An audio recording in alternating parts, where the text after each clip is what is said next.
아름다운 우리 역사 달인되기. 이번에는 또다시 나누어진 후삼국시대를 다시 통일한 인물을 만나보겠습니다.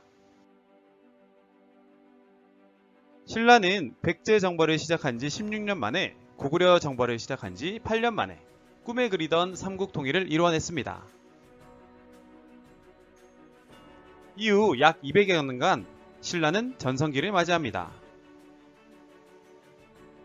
국제적인 나라였던 신라는 당, 발해, 외와 활발하게 교류하면서 경제적 문화적인 발전을 누리고 있었습니다. 이 시기에 수도 서라벌을 중심으로 지금도 유명한 수많은 역사 문화재가 만들어졌고요. 기록에 따르면 당시 수도 경주 인구는 약 80만 명으로 추산된다고 합니다. 하지만 시간이 흐르면서 왕과 귀족들은 권력 다툼을, 밖으로는 해적, 도적들이 출몰하여 백성들은 점점 고난에 빠지고 있었습니다. 왕권이 약화되고 정치가 혼란스러워지자 각 지방의 힘있는 세력들이 서로 장군, 왕을 칭하며 중앙정부의 영향에서 멀어지고 있었는데요. 이러한 세력을 호족이라고 합니다.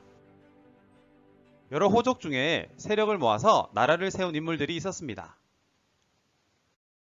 고구려, 백제, 신라의 삼국시대와 같이 신라 북부지방에 세워진 후고구려, 옛 백제 땅에 세워진 후백제와 함께 신라가 같이 있었던 시대를 후삼국시대라고 합니다. 먼저 후고구려를 세운 인물은 궁예입니다. 그는 신라 왕자 출신이고 세달사라는 절에서 승려로 있었습니다.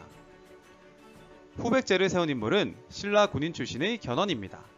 그는 전라도 해적들을 소탕하면서 세력을 키운 끝에 나라를 건국했습니다. 먼저 궁예를 자세히 들여다보면 신라의 왕자로 태어났지만 권력 다툼으로 인해 목숨이 위태로워졌고 이를 피하던 중 유모의 손가락이 궁예의 눈을 찔러 실명하였습니다. 그는 절에 들어가 승려로 있으며 혼란한 세상 속에서 백성들의 마음을 어루만져 주었습니다. 백성들은 그를 세상을 구하러 내려온 미륵부처님이라고 따랐습니다. 그를 따르던 많은 사람과 함께 옛 고구려 땅을 기반으로 새로운 나라를 세웠고 이름을 후고구려라 칭했습니다. 하지만 처음 인자했던 모습과는 다르게 점점 사람들을 의심하고 자신이 관심법을 통해 마음을 들여다본다는 이상한 논리로 수많은 사람을 괴롭혔습니다.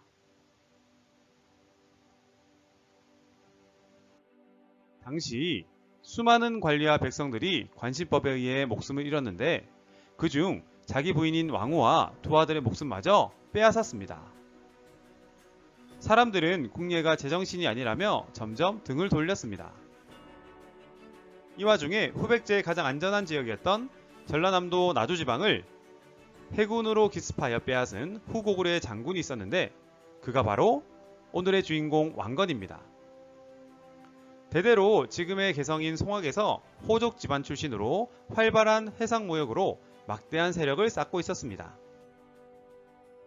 백성들의 신임을 받던 왕건과는 다르게 궁예의 횡포는 더욱 심해졌고 이를 두고 볼 수 없었던 복지겸, 신순겸, 홍유, 배영경 등은 궁예를 왕의 자리에서 몰아내고 온 나라 백성의 신임을 얻고 있었던 왕건을 새로운 왕으로 추대하였습니다. 이 4명의 신하를 개국공신이라고 합니다. 왕이 된 왕건은 나라의 이름을 고려라고 하였습니다. 이제 후삼국시대의 주인공을 가리기 위해 견훤과 왕건의 한판 대결이 펼쳐질 텐데요. 여러분, 다음 시간에 또 만나요.